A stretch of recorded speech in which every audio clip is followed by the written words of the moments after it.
Hey family, it's Kimberly. How you guys doing today? Beautiful people of planet Earth. I'm still kind of under the weather. Whatever this thing is that my daughter and I got, it kind of lingers for about 2 weeks. It was brutal. I lost my voice in and out too, so that was interesting. So I just stayed up and I typed. That's all I could do. I just kept typing away, texting, thinking, praying. I am feeling better today. Whatever this is, I don't know what this is. There's another virus going around and it's just a flu bug. I'm not going to label it. That's ridiculous. And people definitely should not be out getting shots over this nonsense. It was just like the flu.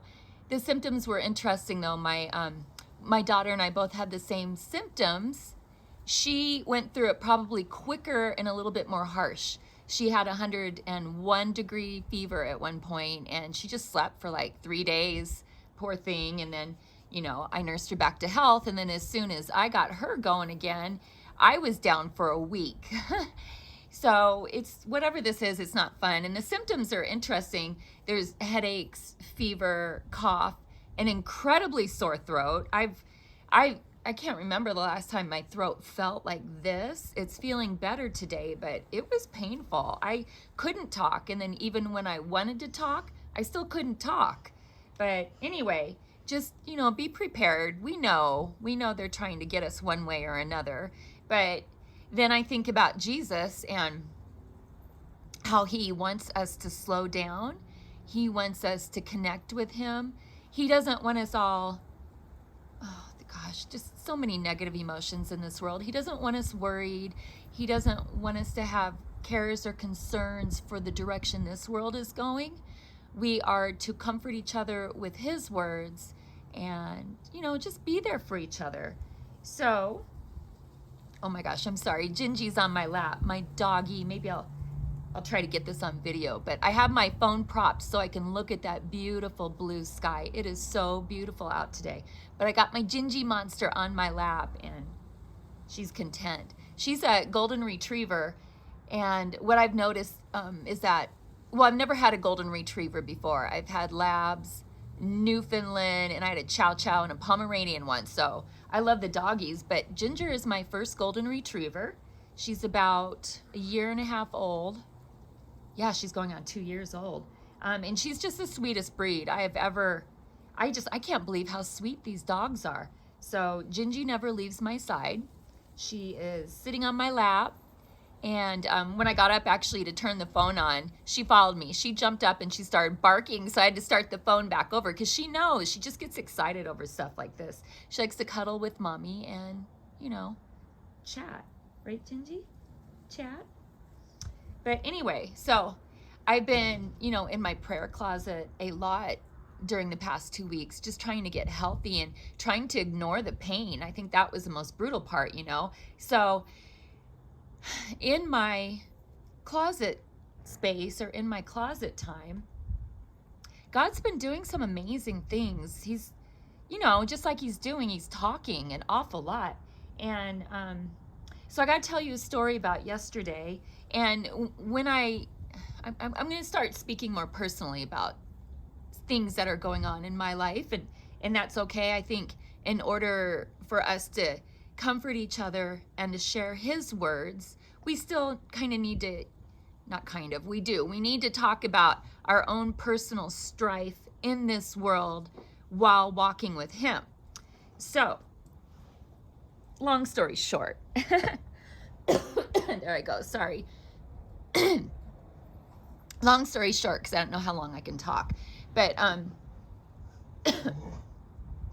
my daughters and I have gone through a lot, and I am going to approach this because I want to start talking about the tears in our family court system. This means a lot to me, and I've had a hard time talking about it because the pain is unreal.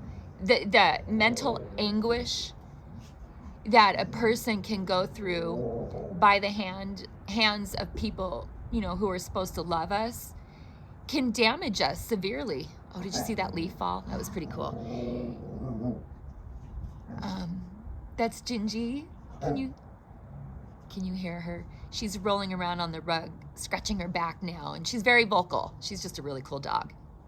Anyway, my daughters and I have been going through stuff. It really started in 2012 for me, and I could feel that that's when God really started rattling us, shaking us up, and I mean his church, his people, his bride. So 2012 brought in stress like I've never experienced before, and it just got worse. 2016 was a definite line in the sand when I knew my marriage was over, and it was very hurtful, and I'll get into it, but it's the court system that I'm upset with. I mean, people make mistakes, and we're inherently evil. I'm sorry, I gotta say that. Our heart is continuously filled with selfishness, narcissism. The heart is continuously evil. I know people don't want to admit that, but it's true. Like, I sit here on a daily basis now, and I just say, Lord, please don't let me be the kind of person that's going to disappoint you. I am entirely concerned with how he views me now, and he's the only person that matters. I mean, it's finally come to that. It's taken me years to get here, and I've always loved Jesus. I used to sing to him when I was 5, and then at age 14 I started reading the Bible, and by age 16 he was talking. When I was in my 20s, he got quiet a while, because that's when I went to college. I went to UNLV, and I had so much fun. I lived with a guy then. I partied a lot. I didn't really do drugs, but I did alcohol, and I stayed up, and I just, I was one of those, whatever. I'm sure most of us were there for 5 minutes in our life once, but I loved to dance. So I would go out every Wednesday, Friday, and Saturday, and it was exhausting, but it was so much fun. And when we're young, we can do things like that, right? So I worked in hotel administration, and I would come to work sometimes at 5 a.m. or 7 a.m. hungover in my 20s, but I survived it.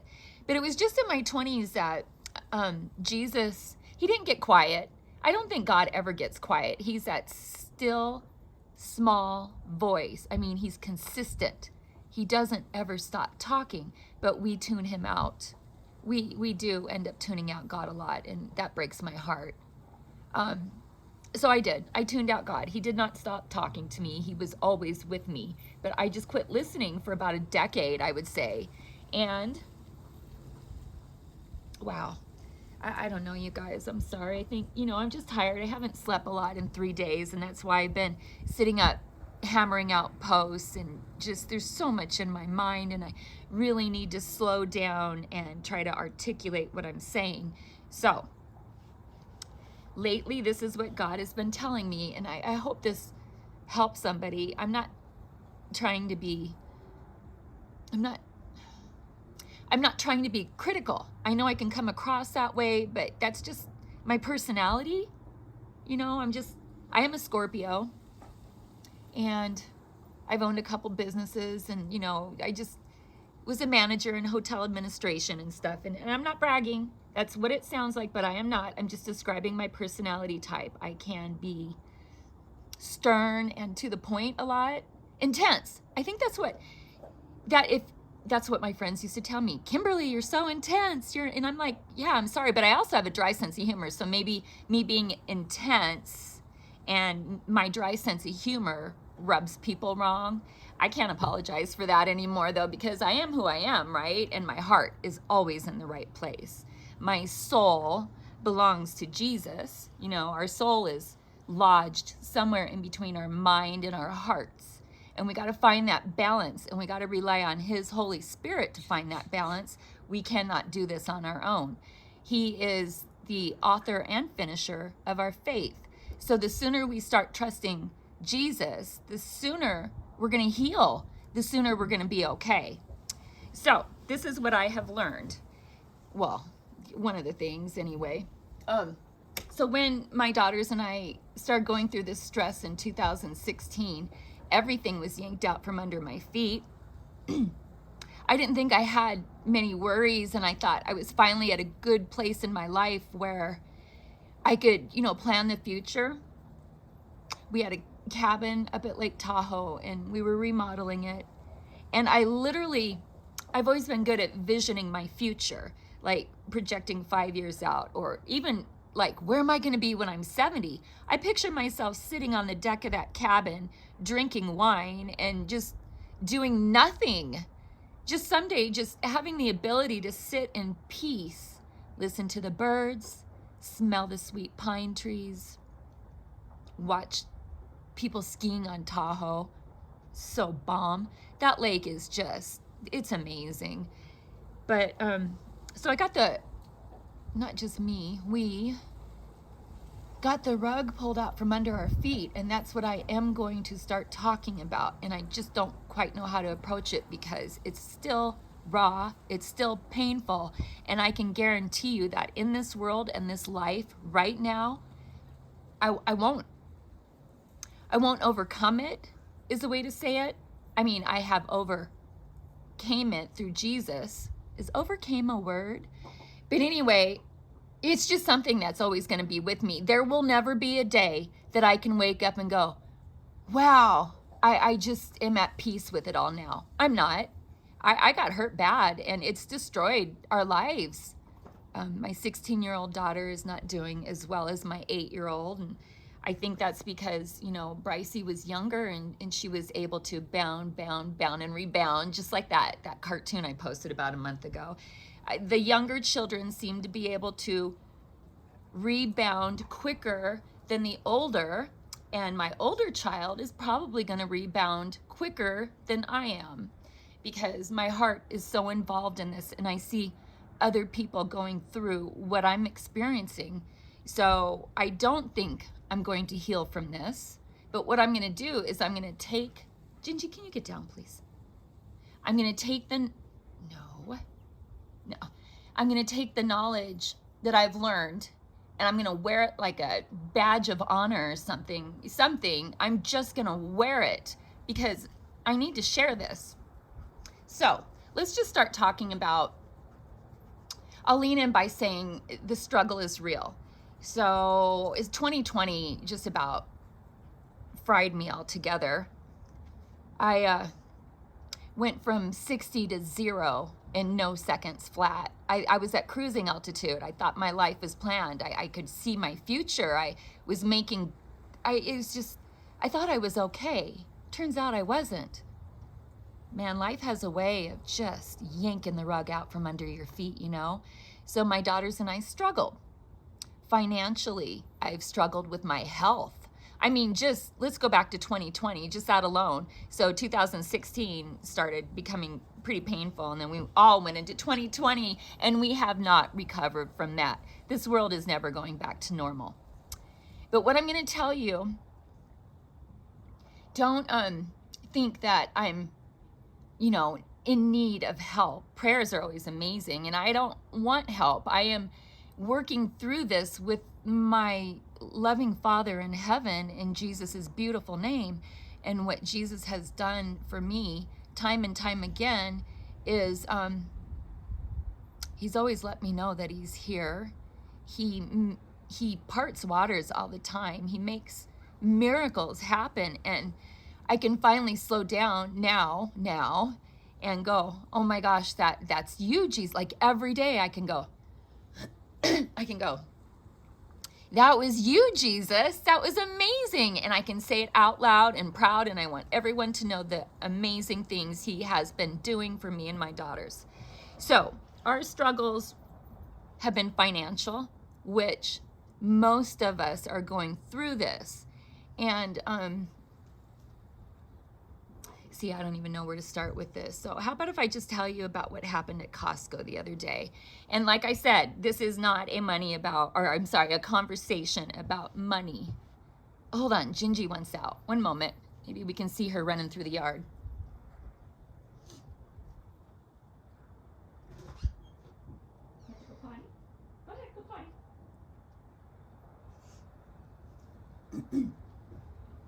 Okay. So yesterday I was at Costco, and the world has been that I think this is Jesus in play here. I know that God puts obstacles in front of us so that we are dependent on him. What I'm seeing is that Jesus, and it's not the world, the world might think they're doing this to us, but it's not the world. It's God in play. So he's got us in between a rock and a hard spot. That's the only way I can say it. It's like we can't move. There's no direction to go, and we cannot do anything without God. We can't accomplish anything, especially now. I just hear Jesus going, no, no, no. He just keeps saying no. And I know why he's saying no, because the point is him now. We got bigger, badder, better, incredible things coming. This world is not ours. The world that is to come is the prize. And I keep telling people, of course we're struggling, whatever, in this world, but I just keep saying, our Father in heaven owns it all. That's why when he was wandering in the desert for 40 days and Lucifer tried to tempt him, I think people misunderstand that too. Jesus was not tempted. He was kept from temptation. There's a difference in just looking at the two, being tempted or temptation. I'm not even explaining it right. There goes my head. I'm so tired. Hang in there with me. God wasn't tempted, but Lucifer was able to do that, to try to tempt him, because Lucifer owns this world. But God cannot be steered in the wrong direction because he owns it all. So I just picture it like leasing a home. Leasing a home, we don't own it. I mean, we don't own homes anyway. I'm just trying to come up with a worldly way to state the difference between God's world and Lucifer's world. So Lucifer inherited this world at the garden when Adam and Eve and Lucy did their thing. They relinquished the world to her, so she owns it, and it was always in the plan. So as I walk through this world and try to talk about the tears and all the stress, I always keep in mind that Father has created everything in Jesus's glorious name. It was God. Jesus is the Word. He's always been here. He is doing this all. There is nothing that wasn't created without him. Sorry, phone's ringing. See, isn't that amazing how I try to just complete a thought, and there's obstacles everywhere right now. The enemy does not want us talking. But anyway, everything that we're going through is by design. We are supposed to be in the exact same place, same time that we are now. No ulterior roads. There is no fork in the road. There's just forward, ho. We just keep moving forward. Don't go, oh, I should have done this, or I wish I could have done that, or I wish I would have married a better man. It's all ridiculous because I don't care anymore. I'm learning the lessons I need to get to Jesus, to get to his world. But it's been hard. So God is doing this. God is good. God is making it so that we have to choose the rock. When we're in between the hard place and the rock, there is nowhere to turn. You gotta lean into the rock. That's the point. The hard place we don't want to be in anymore. That's the world. The world is that brick wall that isn't moving, that Freemasonic brick wall. We are wedged in between their brick wall and God, the rock. So you got to choose. Choosing means you trust and you have faith, and you start from square one, and you work on that knowledge, that notion that yes, Father is in control. We aren't. And it's not Lucifer doing these things to us. I mean, it's a proxy war, totally. She is affecting us, but Jesus is allowing it for our good, because I wouldn't be a humble person if I didn't have, I guess that's a fair statement. I am more of a humble person because what has happened from 2012 on, and I've learned so much just in that past, there's that 11, right? 11 years. I've learned so much in the past 11 years. Much more than I learned in the decades prior. So Jesus allowed these Freemasons in the court system to just destroy my life. I've lost everything, and I'll get into that later. But the thing that I want to tell you is the strife has to happen. So if there's a situation where you can't pay a bill, or you get scared. You can't turn to the world to solve these problems anymore. Jesus is going to say no if you turn to the world. So we're at a point now where you gotta walk with God. If you're scared about bills or scared, like they've been trying to take my home since 2020, and I'm making the mortgage payments and everything. I will explain this another day, but I have been in between the rock and the hard spot, and I have picked Jesus. I am very clear. I don't go to people with my problems. I don't see, and this is sounding arrogant. I promise you I'm not being arrogant. I just got to spit this out and say what I'm trying to say. If I ask for anything, it's going to be like the petition I'm trying to get you, my family, my friends to sign for our sister Andrea. Andrea needs our support. She just needs a signature. She needs prayers. We all do. Monetary things in this world are not going to solve all our problems now. In fact, it won't solve any problems now. If you walk with God and you have the kind of faith in Him that we need, you're not going to fail. They're not going to shut your power off. They won't take your car. They won't take your home. But you can't walk through the world going, oh, I hope God takes care of this. I hope He helps me. No, you gotta walk through the world knowing that He is helping you. Again, it's a different outlook. It's not a hope or a prayer. It's a mindset. Like we should be praying in thanks to Him for all of the blessings. Like, look at that blue sky. That's insane, right? And the Gingy in there, Gingy monster. We have to thank Him daily, several times a day, for the beauty and let go of the evil. Don't worry about your bills. Don't worry about your children. Don't just quit worrying and get focused on Jesus, because He will make it all happen. And that's His point now. If you turn to the world, you're going to hurt. It's not going to be pretty. There has been a line drawn in the sand. And I think it started in 2020, but He's about to pull the ripcord. I don't know what's coming. I mean, we all have a good idea because, Book of Revelation, Daniel, and so forth, it's all in there. We know what's coming, but we don't know our story in this. I know I'm going to end up with Him. I know that I keep my eyes focused on Him and I'm planning my treasures in heaven now. So instead of picturing myself at age 70 sitting on the deck of a cabin in this world, I've now flipped it, and I picture myself doing it in His world. So when He brings in the kingdom, by the way, kingdom now, come on, man. It's time to stop that nonsense. Look at the state of the world. Us in our dirty flesh, our clay flesh, our earthly, we're made from the earth. There is no way we could be good enough to clear a path for God. That's insane. Jesus is going to do this, not us. Anyway, that's a subject for another day. But He's doing this. So let's talk about Costco then.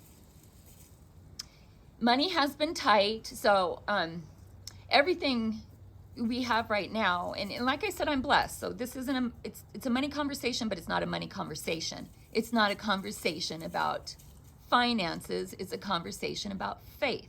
So whatever money we have coming into our lives right now, it's literally going to the mortgage payment, to power, and to food. Those are our priorities. Nothing else exists right now.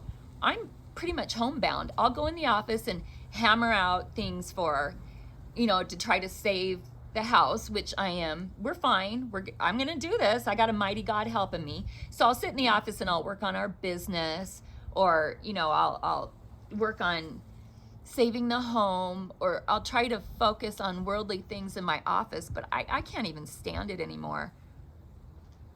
I think it's all for naught at this point. But the other day when we were at Costco, I wanted to buy my daughter a winter jacket. Now you just got to hear the story, and don't worry about the fact that I couldn't come up with $40 for a jacket. It doesn't matter. The point is, I went into Costco and we got the food, and I'm doing the bread thing. I know some of you probably think I'm cuckoo, and I'm not, I promise you. The bread thing I'll explain too. Our daily bread is such a good idea, and I'm fired up for it, and I couldn't focus on it because I've been sick for 2 weeks. But anyway, we go into Costco, you know, and I'm buying the bread stuff and the butter and the flour and the sugar and the milk and the eggs, and God is glorious. It's so much fun. But there's one of those noisy planes, sorry. Okay, we're good. But I couldn't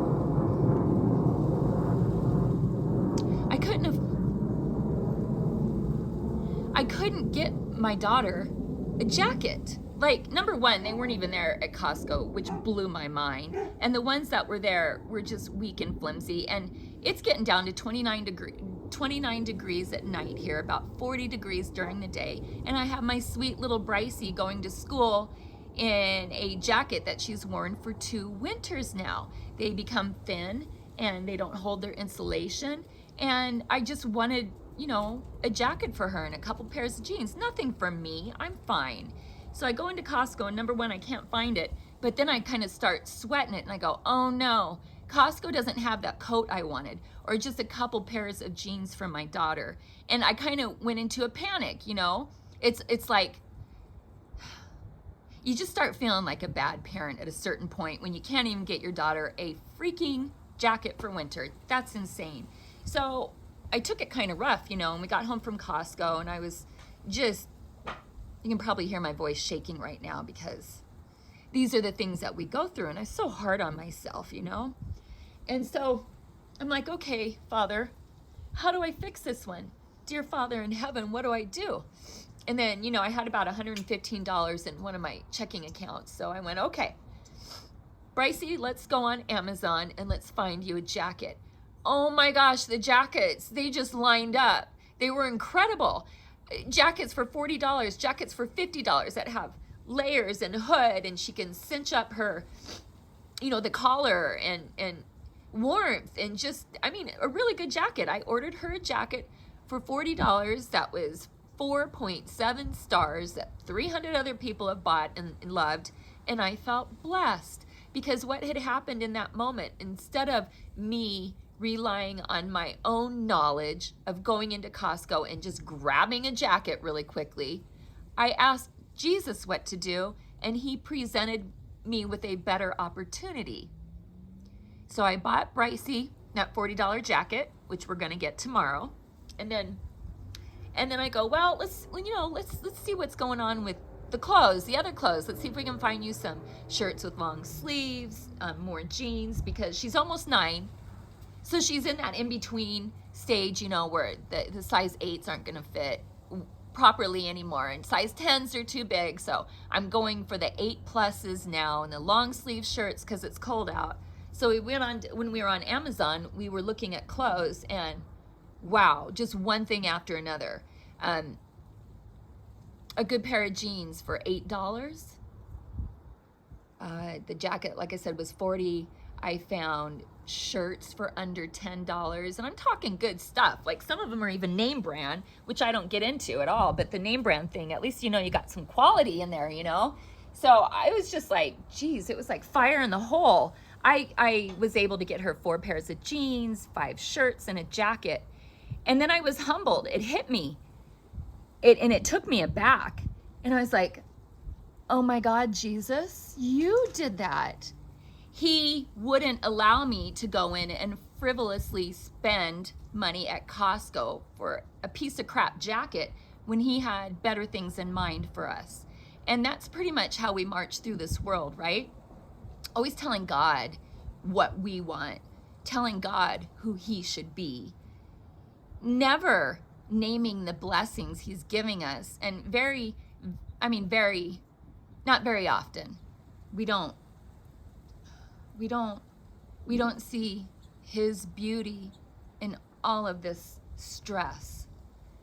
So what I'm learning, and it's taken me a while, it's taken me since 2020 to understand what he's saying. We cannot do anything in this world of ourselves. It's not going to work anymore. In 2019, he was saying no left and right. And I used to think that I was a person who could strive and I could solve situations and I could take care of other people. And that was my arrogance doing that. Yes, I was capable. Yes, I'm intelligent. Yes, I had beautiful successes in my life. But until 2020, I thought that was my willpower, my can do. And granted, it does take some of that to propel us into the future and to set plans and to make us successful in whatever we choose to do. But it seriously isn't us. I mean, that's just a mindset. It's not us. It's not us succeeding. It's Jesus opening up the opportunities so we can succeed. When I was young, I always liked that saying, you know, knowledge. Oh, I hate using that word. I guess I'm going to have to for this. Knowledge plus opportunity equals success. And I thought, yeah, that makes sense. Study, study, study, read, keep your mind open. And when the opportunity comes, it'll be suited. It'll be well suited for my needs. So I did that. And I did okay. You know, for a while I was doing really good until God started saying no. And then he was very clear that I'm not succeeding because of myself. I'm succeeding because of him. This world doesn't own me. I don't care. At one point, I was ready to go to prison over this. And that sounds crazy, but this will get back into the family court and standing, you know, I stood my ground. I even talked about Jesus in front of these Masons. I should actually get the videos sometime so I can explain this better. Like, I don't need the court transcripts, but whenever you're in court, gosh, and I was for almost 4 years, they record the videos. Like, I could go pull those, and I think I probably will. I don't know if we have that kind of time left in this world, but they literally put me in that rock and the hard spot for me to make a decision. I chose Jesus, and I chose the fact that for my faith, I'm willing to go to prison over this. It had to do with child support. Let's just put it that way, and contempt of court. I was so angry. I could see them and their evilness. It took me a couple years to, you know, catch on to it. And by then you're fully invested in the court system. They're draining you of everything that has ever been precious to your heart and soul, not just the monetary stuff. They were poking away at my heart and my soul. They were trying to break that spirit. But what they don't understand is that spirit that's in between my heart and my soul, it's not of me either. It's God's. His Holy Spirit is the one who dictates who I am and where I go. They don't get to choose what gets taken from me. Only God does. So I'm keeping this in mind always. But when I felt like the worst mom ever, and I was sick too, you know, I've been sick for 2 weeks, but I went into Costco to get that jacket. And I couldn't do it. I felt like the biggest failure of a mom. Then we came home and we got more than just one jacket. And isn't that how Jesus works? He will put the opportunities in front of us that we need, and he will push us in the right direction. He didn't want my daughter to have a cheap winter coat. He wanted her to have a ski jacket, 4 pairs of jeans, and 5 shirts. That's who my God is. So if you find yourself in a situation where you can't pay a bill, I just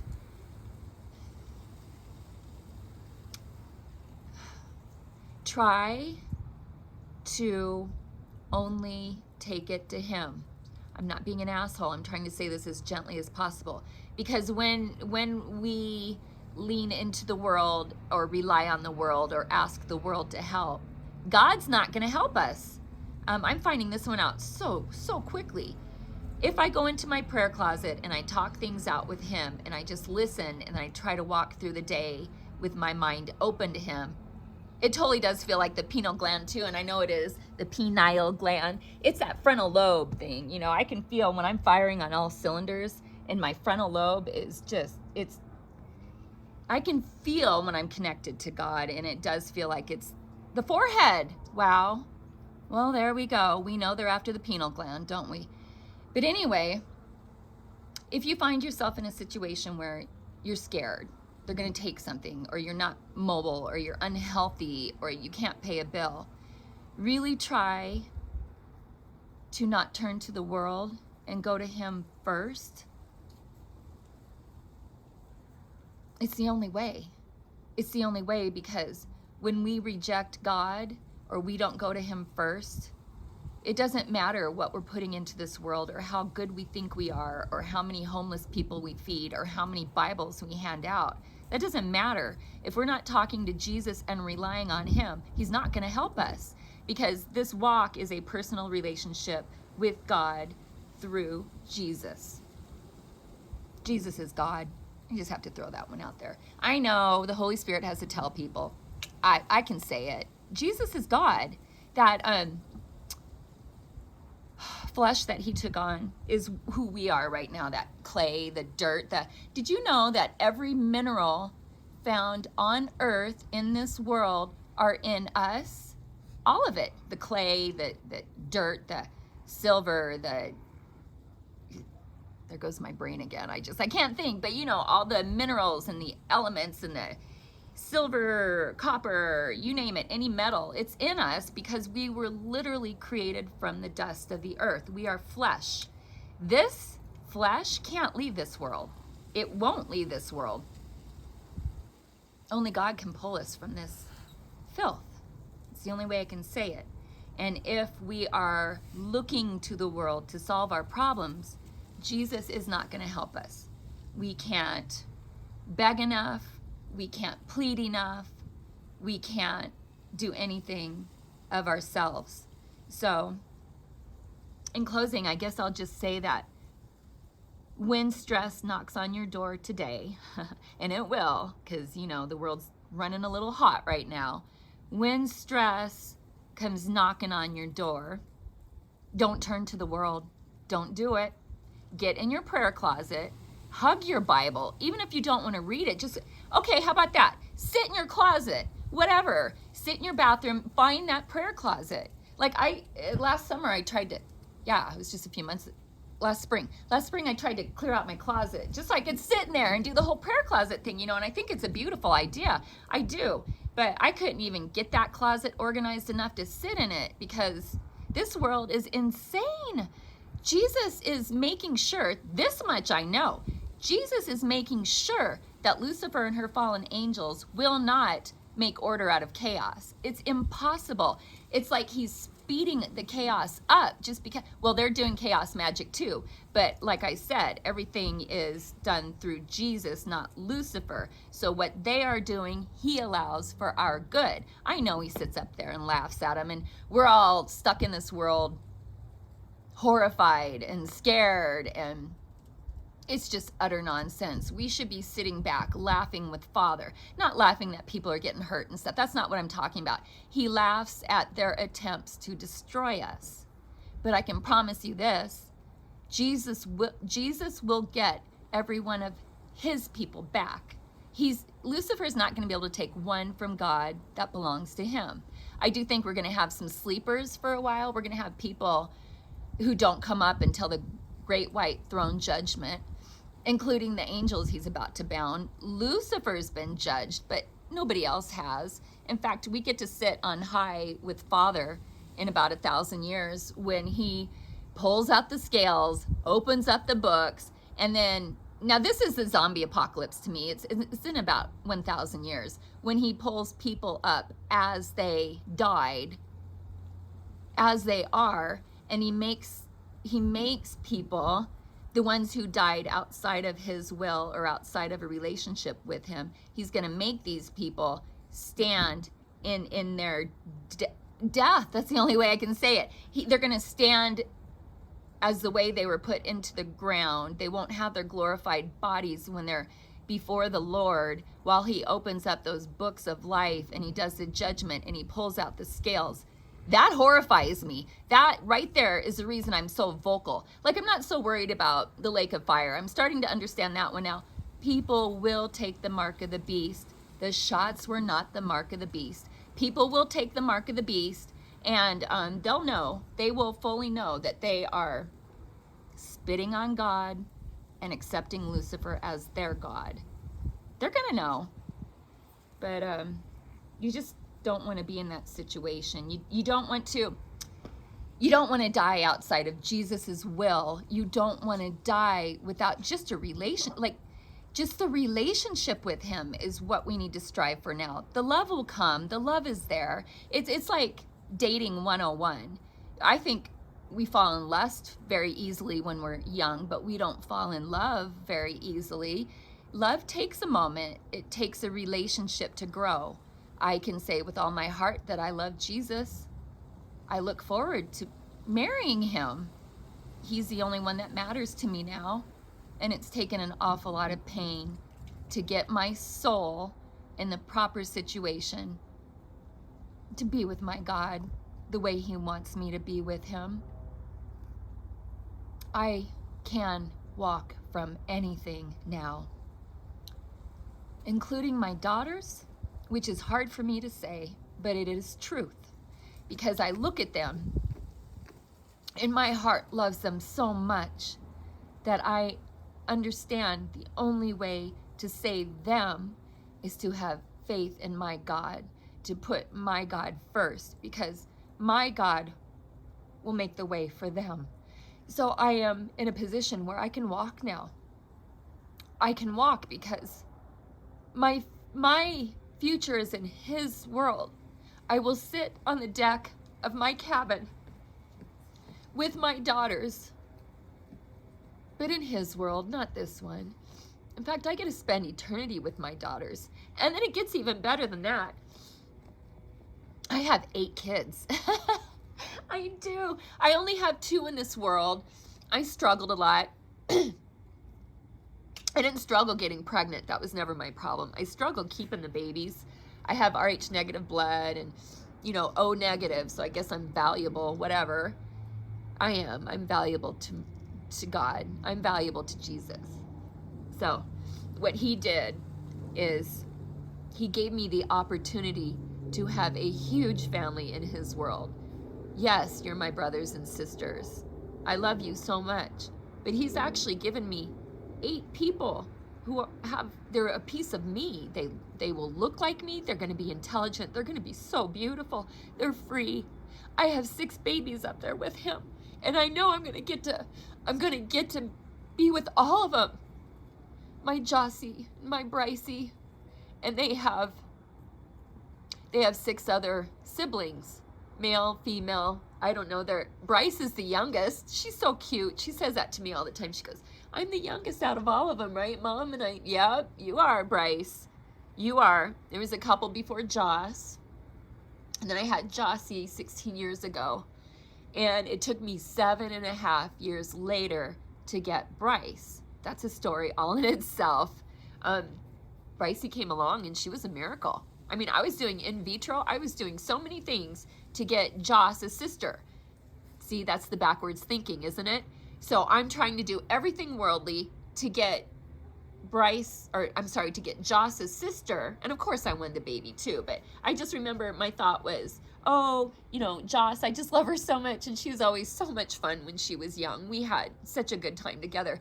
And I was too hard on myself because all I wanted was for Joss to have a sister.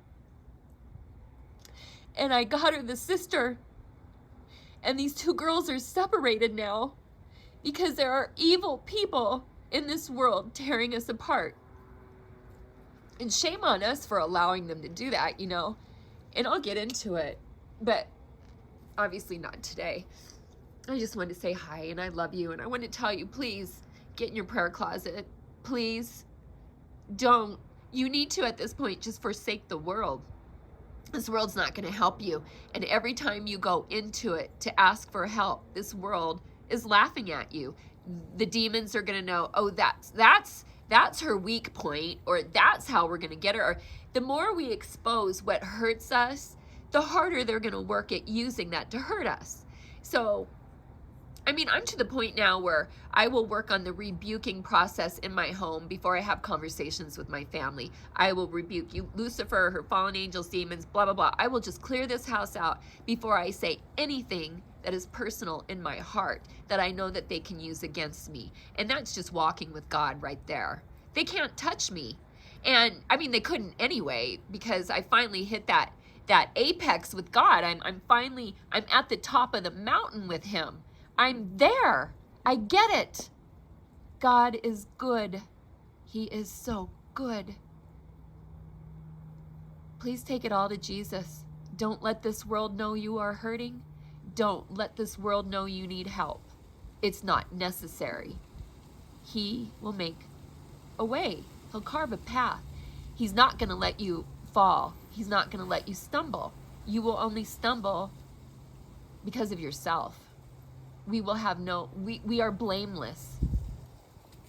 We got to get our hearts and our head out of it. We've got to find that balance, and we have to only rely on Jesus, because he is absolutely the only one who's going to help us. Say bye-bye to this world. It's okay. It's okay. Let's start visualizing the future that is to come. The future where I'm going to sit on the deck of a glorious cabin with my 8 children, and I will get to do that forever. It's a really big word, and it's a really good word. God bless Jesus, man. Forever's coming. We just gotta, we gotta get through this and cross that finish line. We're about to go into day 7, and wow, right? But day 8, eternity, it's not even set. It's, God knows all, not the point, but I think that we can't even imagine what's coming our way. So the only way to get there is to start putting your treasures in his world, visualizing him as your king, going to him when you need help. It is the only way out of this, and we're out of time. I love you so much, but I want you to hear this. We're out of time. It's over, Rover. Put a fork in it. Let's go home. Much love and Maranatha. Bye-bye.